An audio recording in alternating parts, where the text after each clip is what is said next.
another edition of The Road to Financial Independence. I'm Mike Riskin, the president of CPS Investment Advisors, and I'm joined by my partner, CEO of CPS, Peter Galecko. Hey, Mike, how you doing? Doing terrific. How you doing today? Good. I feel like a broken record because I always say in the beginning, this is going to be a good one. That's right. That's right. This is one of my favorite topics. This is actually my favorite topic. Yeah, and for those of you that have been viewing our market updates and our tax update, today's episode is going to go along with our educational series. We're going to put a lot of podcasts that really speak to who we are and why we do things. And education is so important for us, not only as a background as our CPAs, but how we got into the RIA business to begin with. And so this is a presentation that I think you and Chaz developed a long, long time ago, right? Yeah, it's 30 some years ago. That's right. And I think every client of ours has seen this presentation at some point. And it's, if you want to know who CPS is and what we're all about, today's episode is really the gist and the heart of what we preach and what we stand for. And so the title of the presentation, so it's a podcast, Achieving Financial Independence, and really diving into the term financial independence. Pete, kind of fill our audience in a little bit on how we define financial independence and what that means. So financial independence in our definition is building a pile of financial assets that sends you a check equal to or greater than the check you're making at work. That allows you to decide, do I want to go to work or do I want to just throw the alarm clock in the trash and retire? So, financial independence, a lot of people say, is a goal that can't be achieved. But believe it or not, financial independence can be achieved by just about everyone. Because it's based on how much you spend and what choices you make in your life. What financial independence means to me and why it's something that drives me every day to help people get to is not about being able to buy what we want to buy. That's pretty nice, but that's not important. What's more important is safety and security. All right. What financial independence gives you is choices in life. And choices are really nice when you need to actually make a choice. I'll give you an example. If you didn't have any money in the bank and you're driving to work and you got a flat tire, what do you do? Right. I mean, how are you going to fix that problem? But if you've got plenty of money in the bank, you've been saving along, you've saved for a rainy day, you get a flat tire, it's a pretty easy thing to overcome. But as we get older, our problems get bigger. Our opportunities get better. And if you don't have the funds to actually take advantage of that, then you may be struggling in life later. That's right. I've always heard you say that it's not how much you make, it's how much you save. It's how much you keep. How much you keep, yeah. Because you can't build security on what you spent. Now, I take that back. If you buy a big house with a lot of heavy doors on, you can lock yourself in, that's security. Right. You can spend your way into security that way. When you're looking about daily life, you can't spend your way into security. If you spend everything you bring in and then some, at some point in time, you're going to have an issue where you're going to have to write a check and it's not going to be there. That's right. And it doesn't matter. I mean, how much you make does matter in a sense, but it's the strategy you go about. So whether you make $50,000 a year or $1 million a year, it's a similar strategy, right? Mm-hmm. It's just all it revolves around how much you need to live off of. And I've also heard you say this concept of pay yourself first. What is that all about? So important. So paying yourself first means that when you go to work, who are you going to work for? Are you going to go work for your cell phone company? You can go work for your mortgage company or insurance company, the auto company, or the place where you borrow the money to buy that new automobile. Every paycheck we get, every time we sit down and write a check, who are we making rich? You might want to ask that question. Who am I making rich? Nobody else is going to work for you. Yeah. You're the one who has to get up in the morning, put your clothes on. Even when you don't want to go, you still have to go. But who's getting rich? Who are you making rich? There was a gentleman. This is a story I read about years ago. He started his career at a young age as a janitor of high school. Oh, yeah. He worked as a janitor for his entire career. I don't imagine he made a lot more than minimum wage, but the whole town knew him. He never married. He lived in a small house, very meager means. When he died, he donated $8 million to charity. He never made $8 million in his life. What he did was, on his small salary, he was able to figure out how to live and save. Right. Now, if you save and give money time to compound, and you keep saving, but you keep your expenses low, before you know it, you're going to build financial independence. It's not what you save, and it's not what you make. It's what you spend. Right. And if you can keep your expenses within a reasonable amount of your income, and you can save some of that, you're going to be much better off. Yeah. So you're paying yourself first, and so you're really including yourself as one of One say of your offender. expenses, Yeah, one of yeah. your expenses. But not just one of them. The Like first the main one. Yeah. the first person you pay when you pull out your checkbook is yourself. So it's the non-negotiable. Nope. You make X, you pay yourself first, and then you spend the rest. Figure out how much you can afford to Right. on the other stuff. And at that point in time, you may need to make some pretty serious decisions. Right. But they're painful only the first month or so. Before you know it, your life is going to work. Right. But you have to pay yourself first.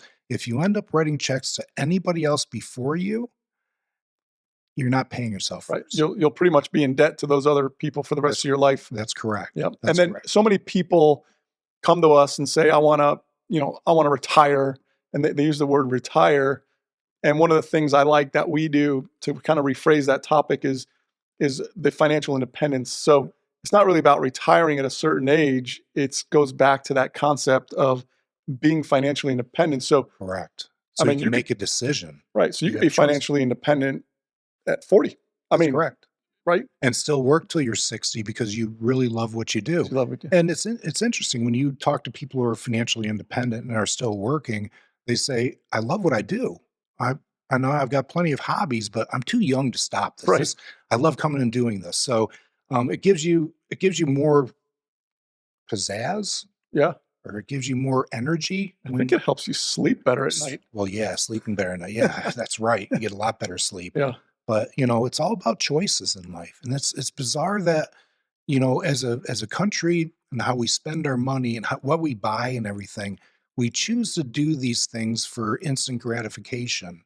But if you take a look at how the wealthy became wealthy, it wasn't instant gratification. When they made their money, they wanted some of that money to make them more money. Right. So what they bought were investments to make them more money. And before you know it, you get really addicted to making money. So you want to buy more investments to That's make right. more money. And then you get to a point in time where you can buy whatever you want. You don't have to make choices. You have plenty of income coming in that you can make choices on what you want, not what you need. Yeah. And I think that's one of the neat concepts. We have folks that come to us asking us for help on their budget. Mhm. And so the way I approach it a lot is, how much do you make? How much do you need to live off of? How much do you make? Pay yourself first. Mhm. And then quite frankly, however you prioritize your spending after that It really really doesn't matter. doesn't matter. If you want a big house and a small car, if you want a small house and whatever's important to you, if you want to give some to charity, a private school, Correct. however you decide to slice and dice that, it kind of frees you up in a sense to not have to worry about every single expense, in the sense that at least you're taking care of yourself. Correct. We have a budgeting problem. We do. I think everybody has a budgeting problem. And the way I saw my parents' budget was they got the paycheck in and they had all these bills and they hoped at the end of the month there would be something left. That's not the right way to do it. Right. The right way to do it is when you budget you first. How much are we going to save? Make it hurt a little bit. Yeah. Nobody ever complained about saving too much money. But how much are we going to save? And then you budget what you're going to spend below there. All right. And if you're curious of where you're spending your money, make a list of everything you spend for the year. You're going to be shocked at how much you're spending for cable TV when you don't even watch it. There's items when we're working that we spend because we got money coming in. It doesn't matter. We can afford this. Right. But in reality, is it really benefiting you? Could you use that money saving so you have something better later on in life? That's right. No, that's great. So I think that's always our starting point in talking about achieving financial independence is defining what that means, and then also a strategy, it's a mindset, really, right? A Yep. different mindset of how to approach saving money, earning money, what all that means. And so once you get a handle on that, and we talk about financial planning, one of the other things that we work with our clients on is goal setting, and what's Yes. important. Like we mentioned, different things are different importance to different folks, and so really talking about their goals and what's important. So what are some of the different areas that we typically see clients come in terms of what their goal setting would be in a financial independence So scenario? I would just want to talk a little bit about goals and the importance of goals. Um, People that reach pinnacles set goals. They, if you don't set a goal, you don't know how you're going to get there. Give you an example. If you're going to go to the grocery store and you don't bring a list with you, chances are you're going to wander aimlessly around the grocery store, buy stuff you don't need, and end up going home with stuff you actually needed that you don't That's remember. right. All right. Now, if you went to the grocery store with a list, your goals, what you need, you're going to come home with just about everything you went to the grocery store with, and probably not a lot more. So goals are really important. Now, how do you set goals? Well, there's a lot of different ways, a lot of different people talking how to set goals, but the way it works for me is I go out to a point where I want to be financially independent. So when I set my goals, I went out to age 65. At least by age 65, I want to be financially independent. And then I worked my way backwards. What does that look like? How much do I need to save to at least recover my income? Right. And as my income went, I continued to raise that bogey. So to become financially independent, you've got to know where you're going, Right. or you're going to derail every chance you get. That's right. And in addition to uh, paying yourself first and those types of things, there's also obviously life happens, Life happens. Yeah, and so paying yourself first, getting yourself to financial independence. But man, you need to protect yourself yes, you do. along the way. And so I think some of the things we'll talk about are, what are usually what's usually the biggest expense throughout an American's lifetime, or probably any other country? Probably having children. Children and taxes. Oh, well, Right? yeah, taxes. Ouch. Yeah. That's right. Yep. That's right. And so a couple of things that we focus on are tax strategies, right? So as you're building your wealth, minimizing your taxes, and then children, if you do have children, managing that part, and then protecting them, right? Because Absolutely. unfortunately, people die, people get disabled, and that could really put your family at risk. Absolutely, and you can plan for all of those. You can't plan for everything, but there's a Right. lot of things you can plan for. What we're seeing a lot nowadays are, elderly parents moving in with their children, and that in the past it hasn't been in the budget. Right. So now that blows the budget out. So how do people handle that? We talk about budgeting, we talk about saving, we talk about all this, but there's a piece there that's really important to make sure that you continue to stay on track of your saving, and that's having an emergency fund. Oh yeah. Yeah. Let's talk about that for a minute. So the emergency fund, the rule behind that is you want to have about 6 months cash reserves at Okay. home. That's hard to do. It's very hard to do. Very hard to do. It's going to take a long time. And why do we use 6 months? You can actually do 3 months. It's if you have disability insurance, there's a waiting period before that disability insurance kicks in. Is it 3 or 6 months? But let's start with a day or two. Okay. We Right. got to put money away. And this money is there just in case something happens and you've got to write a check. This way you don't have to stop your long-term savings to handle short-term problems. Okay. What I see a lot of times is people will have this short-term problem and they'll stop their long-term savings for longer than they should. Right. And it's harder to get back on track. Yeah. So when you say 3 to 6 months, I'm looking at my paycheck and seeing what my take home pay is, right? Yep. And then from there, the scenario is okay, if I lose that paycheck for whatever the reason is, I lose my job, I become disabled, and there's a waiting period, we move and I don't have a job yet. I need to be able to survive Correct. minimum 3 to 6 months. Mhm. And so I can take money out of that account if needed because Correct. that paycheck's not coming in. Yep. And we're in Florida too. We have hurricanes. That's right. Oh, yeah. We have issues. It's not just losing your job or becoming disabled. life happens and life's expensive when it does. Right. Man, I got to replace my roof. Oops. Right. So there's expenses like that that you can handle and not have to destroy your long-term growth, your long-term investment growth. Right. And talk about, so that's, certainly very relevant for folks that work. Mhm. Folks that are already in retirement, we also very much recommend an emergency fund also, right? Absolutely. Yep. Because most people in retirement are living off their pile. Right. The pile meaning their They assets saved that all they've these assets, invested all in. these investments, and there's income coming off, and they're living off of that.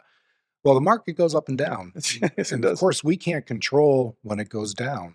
So if we have to stop selling to pay those distributions, it may be better to take it from money that's already been taxed, already sitting out there that's in cash. Right. So we may slow it down a little bit, but a lot of times our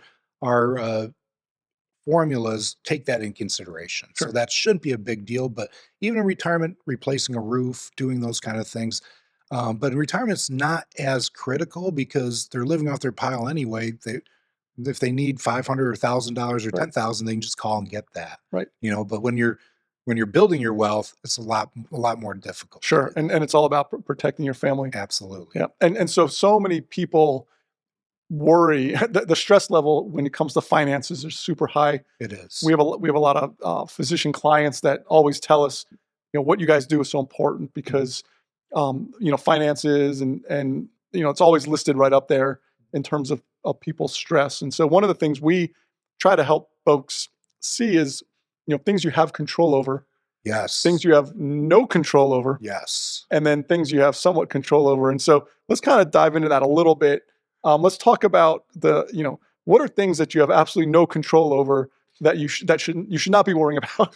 How about the biggest one out there? And I hate talking about it all, politics. Well, We can't control that. Why do we even talk about that? There's nothing we say that can control any of I that. think we like to argue. We do. There's a lot of things in life we can't control. We can't control if we're going to be employed unless we own the company. Right. If you're employed by somebody, they control that. We can't control our income because that is how, whatever our skills are, that's how we're paid. Right. Very few things we control, but we can control how much we save, That's right. how much we put away. Spending versus savings, when you get the money, where you put the money. Yeah. That's the kind of what you buy with your money.